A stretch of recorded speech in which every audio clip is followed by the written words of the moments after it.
everybody? It is IBB James, and I am honored and super pumped to be here with my friend IBB George Phillips, and he's here to share his hashtag IBB Top 3 Keys to Success Trilogy. Oh yeah, it's a trilogy, and this is part 1. So get ready, it's coming at you. But before we do, George, you help run the Career Services Department at Notre Dame College. Notre Dame College, yes. You have your own business. I do. Where you help train and consult for customer service, correct? Customer service, marketing, and doing political consulting. Okay. And in your not spare time, you also are an announcer, correct? I'm a professional boxing and mixed martial arts announcer. And the best part is this lapel pin has been seen on CBS Sports last week. Well, thank you. Because these guys have been great to me, and they gave me a lapel pin to wear, and anytime I step into a ring or step into a cage, I am proudly representing the IBB brand, and it's amazing how many times people have stopped me already to ask me what this means. What the heck is that? And instead of explaining it to them, I refer them to Amazon.com. Well, thank you, to brother. get Appreciate the book. that. It all starts with a plan that I've read twice and taken Yeah, about man. 12 Well, thank pages you. of notes on it. You've taken more notes on my book than the actual book has. So, no, it's cool. So yeah, again, George has been a very big supporter of us. When you were a professor at Notre Dame in Lake Erie and Lakeland, you had us come in and talk to the class and everything. So, we go way back in all kinds of cool ways. But yeah, definitely check George out. He's doing a lot of cool things, and I'm excited to jump into your first key to success. So without further ado, what is it? And let's chat about it. Part 1 of the trilogy is negotiation is the skill of a trained mind. Now, I have to give credit to the quote to a gentleman named Scott Cashman. He is now down in Coral Gables, Florida, doing great things in the healthcare industry. Okay. When I was 19 years old, I got an internship at University Hospitals of Cleveland doing human resources and, grunt work. But that's what internships are all about, teaching you grunt work. Wait a minute. You mean that you don't start at the top? No, you never start at the top. You got to work your way up, and people need to understand that. I'm tuning out. So Scott told me one day, two things that this quote comes from is, number one, the first day there, I came in golf shirt and a pair of khakis. And certain places that works. In the early 90s at University Hospitals, it didn't work. The dress code has completely relaxed in the last 20 years. It has. Completely, and my supervisor at the time told me that was inappropriate attire because I'd pretty much be locked in a room just doing time cards and, stuff like that. Yeah. And he came up to me right after I met him the first time. And he says, "Why you dress like that?" And I says, "That's what my supervisor told me." He says, "Okay." He says, "So you're going to go to college, you're going to get your degree, and you're going to come back here and you're going to sit in this office for the rest of your life doing time cards." This is absolutely not. He goes, "Then why are you dressing for the job that you want, not the job that you got?" I like it. So from there on, wore shirt and tie every day. And then as I progressed in my internship, I got closer to Scott as a colleague and also as a friend, and he taught me a term, negotiation is the skill of a trained mind. In order to be successful in the business world, you have to know your stuff. You can't sit across the table from someone and negotiate a contract, negotiate a price, sell a product or service without being trained in it. Your mind is trained. And that's not just necessarily the handbook that your employer gives you of what to do. That's training, but in a sense, it's not training. It's telling you how to do your job to be average or maybe a bit above average. But what it's doing is taking this quote and putting it into applicability is learn from the best. Learn from people who have succeeded, but also learn from people that failed. Yep. And we'll get into the second one a little bit more. That's more applying to it. But in the business world, or in my job, I became the director of career services at Notre Dame College, a position that I never thought that I would do, and I'm glad I did. Yeah. But in the same respect, I am not at least up until recently, a professional person in the collegiate world. Right. You know, a lot of these people move up the ranks. I was blessed enough to fall into the position. So what did I do is over the course of the last month or so, have been reaching out to people that do what I do at other schools and ask them how they did it. And I went to a conference a week or so ago. Time out. So instead of being too proud and instead of being too, I don't know, bullheaded or thick-headed, so to speak, stubborn, you said, hey, there's got to be people out there that have done this for a long time and done a very good job. Correct. I should probably ask them. Yeah. Amazing, huh? So what I did is I went to a conference a couple weeks ago. Okay. Of basically people who do what I do. Uh-huh. And while I was there, I befriended the career services person at the University of Michigan and the career services person. Well, so that's another thing too.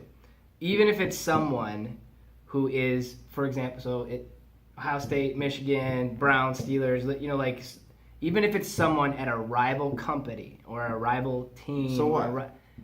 It's the person. It's not necessarily the platform. Correct. Behind them. It's the person, and you know, at the end of the day, good business people understand the fact there's enough business for everybody. Yes. There's enough business out there for everybody. Yes. Don't be selfish. Yeah.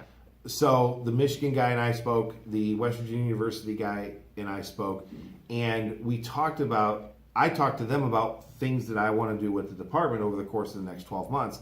And both of them said, hey, I've done that already. So on July 7th, I'm going up to Ann Arbor, and I'm spending an entire day with the guy from the University of Michigan. He's blocking his day out to give me a tour of the facility, meet with his staff, tell me how he did things, what obstacles he ran into, how he failed and how he succeeded. And then in August, I'm going out to West Virginia University. That's sweet. To do the same thing. Mountaineers, I'm all about my grandpa's. Absolutely. My whole family's from there. Oh, there you go. There you go, man. And then I have a tentative appointment scheduled with Gannon University up in Erie, who did the same thing that I want to do. They are more on the same level as far as school size. Correct. As Notre Dame. But I'm getting 3 different angles from 3 different people. And that all have been, they've gone down the road you're looking to travel. And I started a listening tour at Notre Dame this past week, to where I'm going around to department heads, I'm going around to faculty, I'm going around to business or division chairs, science division chairs, saying, hey, what can our department do to help you, and at the end of the day, help our students? And then I put all that together, and then I sit at my kitchen table at 11:30, midnight, 1 o'clock in the morning, when you're still up tweeting and texting and doing all your stuff. You don't have to work late or get up early. No, never. No, that's not required. But I'm going to put together my list of how I vision, say, for example, our internship process. And then I will then present that to my superiors at Notre Dame, and they are going to come back with questions. They're going to shoot holes in the idea, you know, and as they should. But my mind is trained in what I want to achieve, how I want to achieve it, which therefore gives me better negotiation skills to answer the questions effectively, and then ultimately get the approval of the department heads, the approval of the business division chair, the academic affairs person, and ultimately the president, to then implement effective change within the college. Love it. And then, Part one. I just want to circle back and touch base on, you want to present your business baby, your career. Like, I feel like that's like a lot of people have these ideas and these solutions or plans, and they're looking to present it and expecting no pushback. That's unrealistic.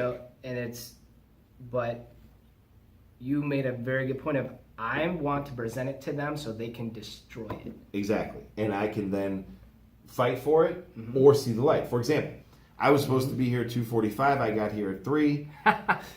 Why? Because you're on Schleicher time. Exactly. I'm on Schleicher time, number 1. Number 2 is, as I was packing my bag, I thought of something for an idea of one of the changes we want to make. Both of the staff members that I work with, colleagues at the department, were both in their office. I said, hey, what do you guys think of this? And I thought it was brilliant. Like, I just solved the world. Best idea ever. It looked like Swiss cheese after they were done with me. And I went to the car, and instead of feeling defeated, I said, I'm glad I brought this up, because if I were to put that in my proposal and then take it to administration, I'd have made so many people mad about how I wanted to change things so quickly that it wouldn't have worked. Yep. So because they shot holes in it, for lack of a better word, I'm now able to learn from that, take some positives out of it, eliminate the negatives from it, and then train my mind to be able to better effectively negotiate what I need to negotiate within the next couple weeks. Do you feel that when in the so negotiation, training your mind,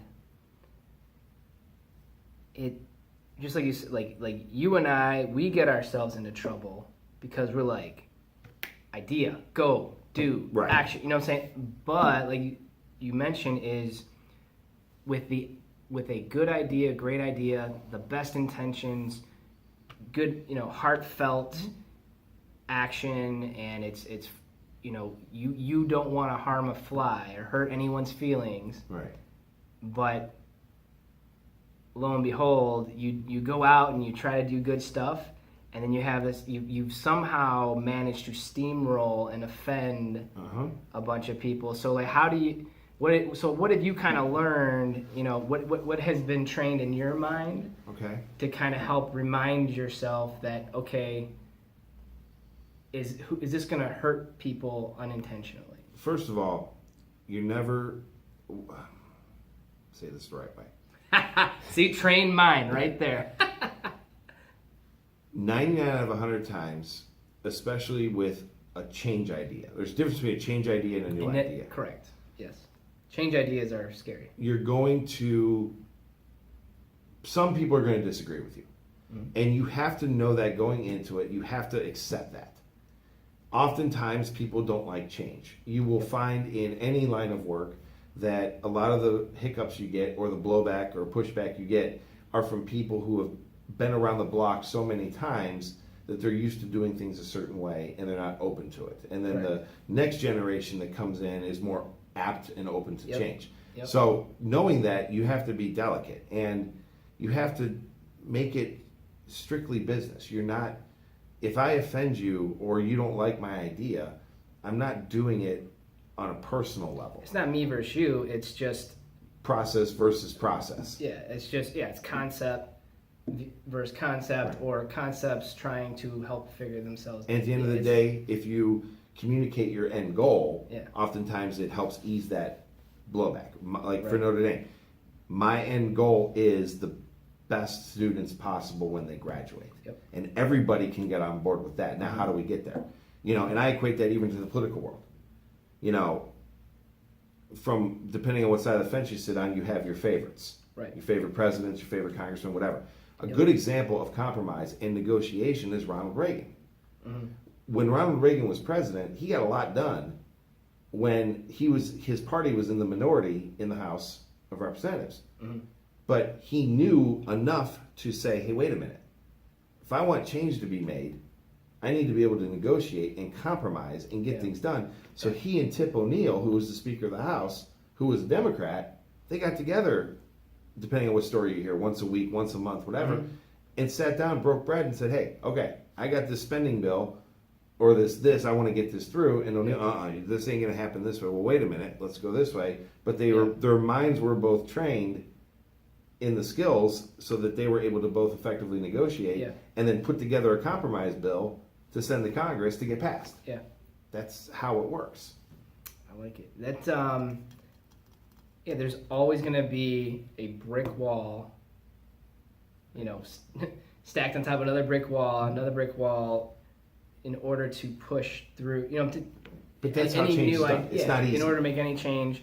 And I think, too, like, even with, I was actually on a podcast with the guy a few weeks ago, and he was like, just with the whole IBB, like you're talking about Reagan and the Speaker of the House saying, okay, well, we can't change this brick wall. This wall's here, no matter what. Right. But we can go out, get creative, go up and over, go around it. You know, say Absolutely. like, and I think too, like in going around it, that's I kind of equate that to you cheat a little bit, or you break the rules, or you so like keeping that, like when you hit that brick wall, coming back and saying, hey, yes, here's my Swiss cheese plan. Here's my I can go up and over this challenge, this wall. Exactly. You got patience. With patience, yeah. Patience. Change takes time. Yeah. And unfortunately, we live in a society that has a right now mentality. Yes. I want everything right now. Yeah. Hold on. Amazon. It doesn't work that way. I want it now. Right. All right. I don't want to wait 24 work. hours for it to show up on my doorstep. That's inconvenient. And I'm guilty of that sometimes. When you go shopping or do whatever. But I have to go buy stuff? you have to understand that good, positive, if you read your history, positive change takes time. A lot of time. It takes patience. It means a lot of negative resistance. Multiple drafts. Yep. Multiple this, multiple that. It takes time to build your empire. Yep. And your home is your empire. Your family is your empire. I love that. And I love that. You like that? These guys came up with that too. Dude, I like that. Don't tell anybody. We've been talking about that for years. Yeah, so, absolutely. okay, your home is your empire. Your home's your empire. Yeah. In order to build it, it takes time. Yeah. It takes patience. Especially it if takes it's the right way. perseverance. Yeah. So, yeah. You know, you can't just max out your credit cards and make your house pretty. Then what happens at the end of the month? You got to pay for it. I don't have the money. Wait, what? so you save up. Yeah. And you say, okay, I'm going to buy one couch this month, and we won't have matching furniture for the next 6 months. But in 6 months, we'll have saved up enough nickels, dimes, and quarters to buy a second couch. Yep. And then next year, and we get we'll to keep this. the empire that it's sitting in. You know, I read this book one time. Yeah. And this guy said, why are we always working? We got to work backwards. Yeah. Here's our plan, and let's work backwards. My plan for my house. New roof, new aluminum siding, new this, new that, da. So instead of freaking out going, oh my gosh, look at that long road, I'm working backwards. I don't know. Maybe you know the author that wrote maybe, that. But, yeah. You know. I think I might know a guy that wrote a book about that. But no, and I think too, it was like in the book, I kind of referenced. I think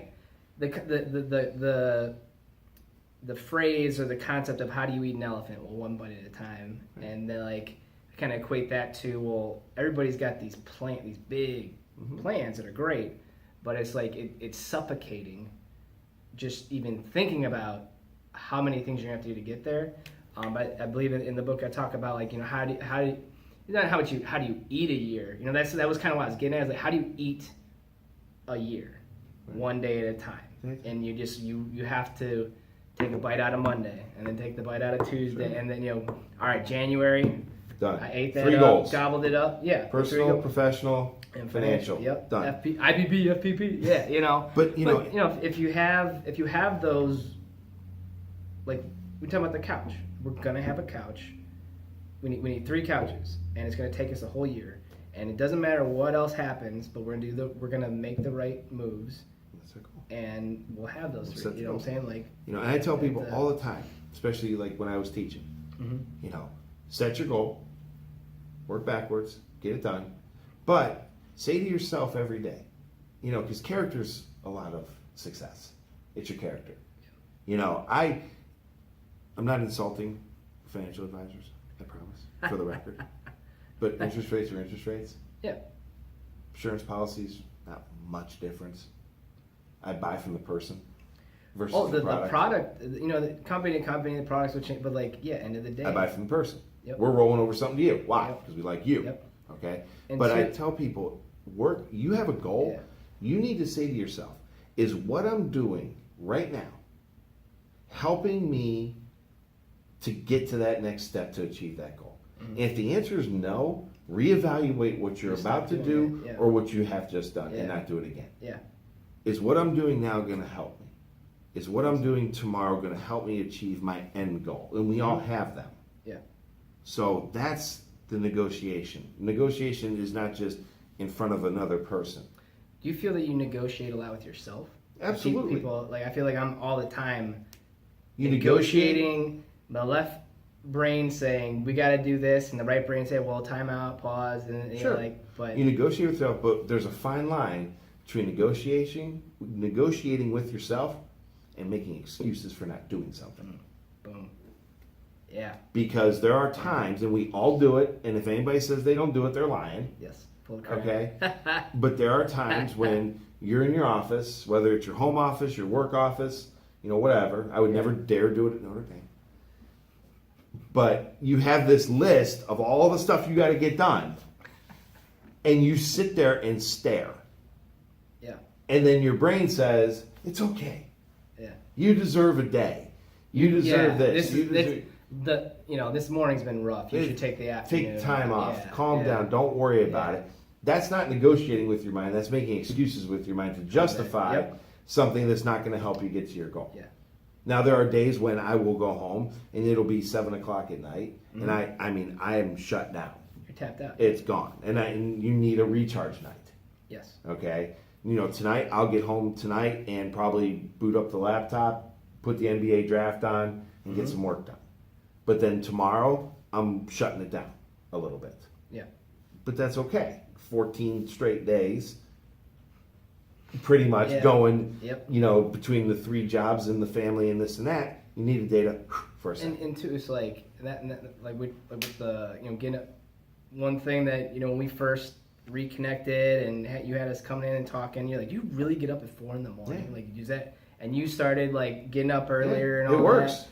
It's amazing. It helps when you have a new baby. Oh too. yeah, That's good training. Yeah, you don't have a choice. That's what you were doing. You were training. I was trained. Well, and that was the thing with even I have to say in the book it was a CEO of Fortune 500 company who I respected immensely, and I just got the opportunity to sit next to him at a banquet, and I was like, how do you do it? And I'm waiting for this business. Your epiphany moment. Or the career, and that was he's like my family doesn't miss me when they're sleeping, and that line forever changed my life because it changed.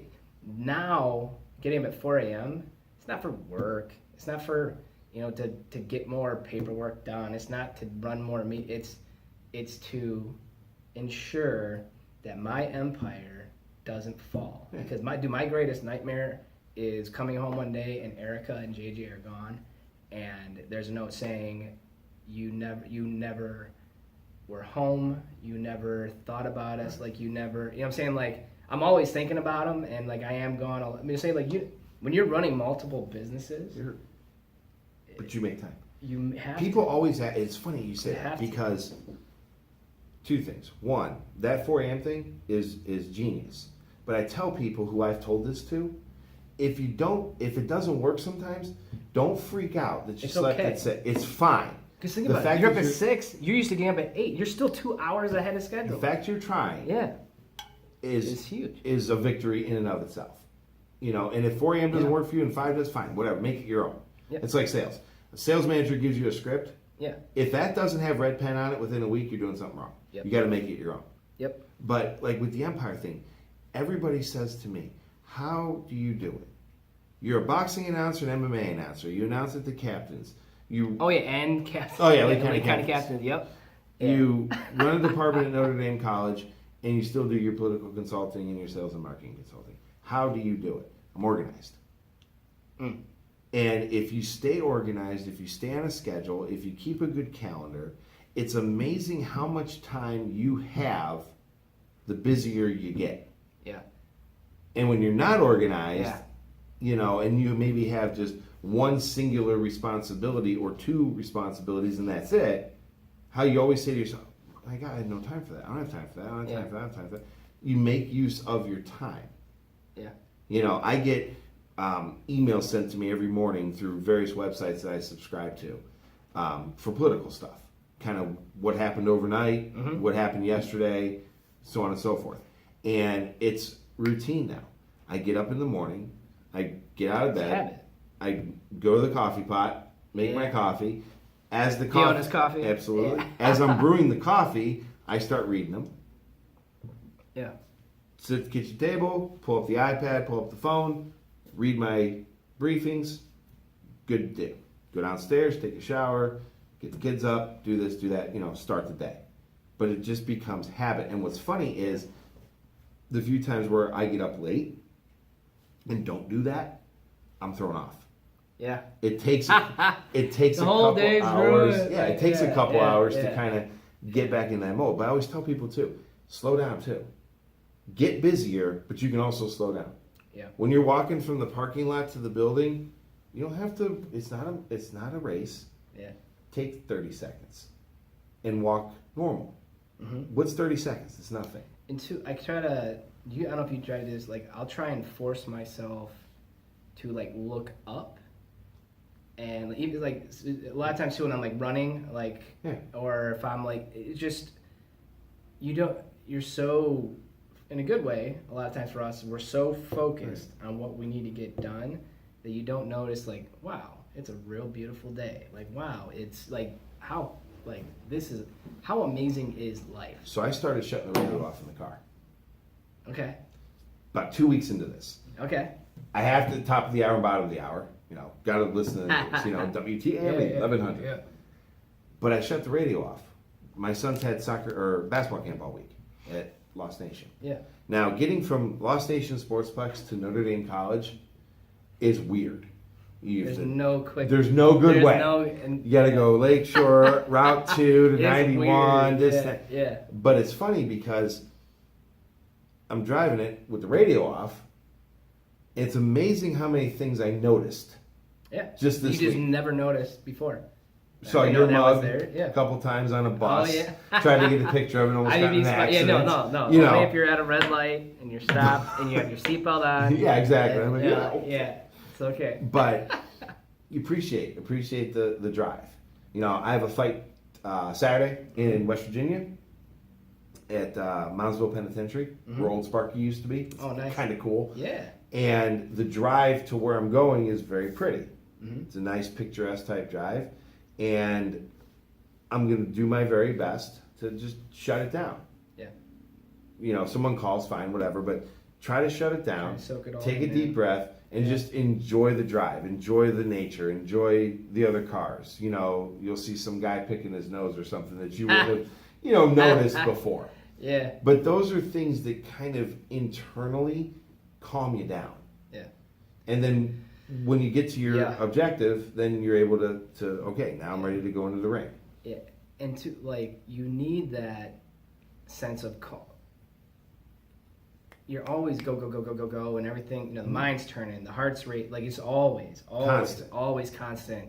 But, those moments where you have that sense of calm, and it's like there's nothing's ever certain, but you that calm brings a sense of certainty, I feel like. And it helps you refocus. Yeah. It truly does. Last night, we have a little back. You've been to the house. Yep. You've been to the house long before I got to the house. Yep. And the back patio, a little small back patio, and the dogs like to go out there. Mm-hmm. So I opened the door last night to light the grill, and the dogs went out. And normally when I do that, it's okay. Grill's like, all right, what am I gonna do? Yeah, I'll go do this. I sat and just watched the dogs play with the ball. Yep. Yeah. You need it, man. But then I'm ready to go again. It's like a 5-minute recharge. So. Yep. I love it. Cool. Well, thank you, my man. Appreciate it. Always. Negotiation is a skill of a trained mind. And so negotiation, I think everybody thinks of like super hardcore, business meetings or like, standoffs with like a crazed gunman, kind of like the negotiation. It is in your own mind all the time, and you need to continually train your mind to know when to go all out and keep pushing, but know when to. It's a life lesson. Calm yourself, hit the refresh button. And you're constantly know when to make good choices. But two, your home is your empire. Home is your empire. And for those, and two, like those of you that like aren't married, don't have kids or whatever, like preparing yourself. I'm so glad that I got ready. Like now that JJ's here, like that is waking up super early. I'm already there. You trained yourself. I trained myself. So, but like it's funny. Isn't that funny how that happened for a reason too? Yeah. You started doing that long before. I mean, your wife gets pregnant. Yep. You have a baby. 4 a.m. is nothing to you. You're preparing. I'm Negotiation. like, I probably get up at 3:30 now. You're like, go to bed. No, go to bed. Shut up and go to bed. Preparing yourself. Preparing yourself for the day. Preparing yourself for life. And, And utilizing those around you that have been where you want to be and have been where you're going. An author told me one time, buy someone a cup of coffee. Who is this author? Pick their brain. Arthur Vandelay. Yeah. Pick their brain. Yep. Get a cup of coffee. Pick their brain. Get a cup of coffee. Pick their brain. Buy them dinner. Buy them the most expensive dinner. Yep. And pick their brain. Learn from these people. When I ran for office, I came up short. It hurts. It still stings. Yep. Am I going to do it again? Absolutely. Yeah. More than once. Yeah. But what did I do? I met with people who ran, whether it was for the seat that I was seeking or similar seats, and said, hey, what'd you do? How'd you do it? Yep. What good things did you do? What bad things did you do? If you could wave a magic wand and go poof, what would you change about the way you ran your campaign? And I learned so much just by doing that in a race that I should have lost by, because, districts are drawn to favor one side or the other. A race I should have lost by 10 or 15, 20 points, I lost by single digits. Simply because I prepared by learning from those who have been there and done that. Yep. Positive or negative. You made it so the trained mind seeks out knowledge and expertise and experience from those who have been there before. Correct. But doesn't try to copycat or, make it your own. Don't second guess yourself. Yes. I have an idea, but I'm not going to do anything about it because someone else might have thought of that. Right. If everybody thought like that, there would be no innovation, no change, nothing in this society. Yeah. Go with it. Yep. No, and so cool. So that train your mind. You said internal and external. Absolutely. And just go do it. Just go do it. Just go do it and negotiate with your own mind, but always let the right thing win. That's right. But very cool. Well, hopefully you've had as much fun and learned as much as I did. So thank you to George Phillips for being here. Again, this is only part one of the trilogy. Ooh, the trilogy. So definitely check out part 2 that will be coming out tomorrow. Part 3 that will be coming out 2 days from now. And until next time, stay burn proof.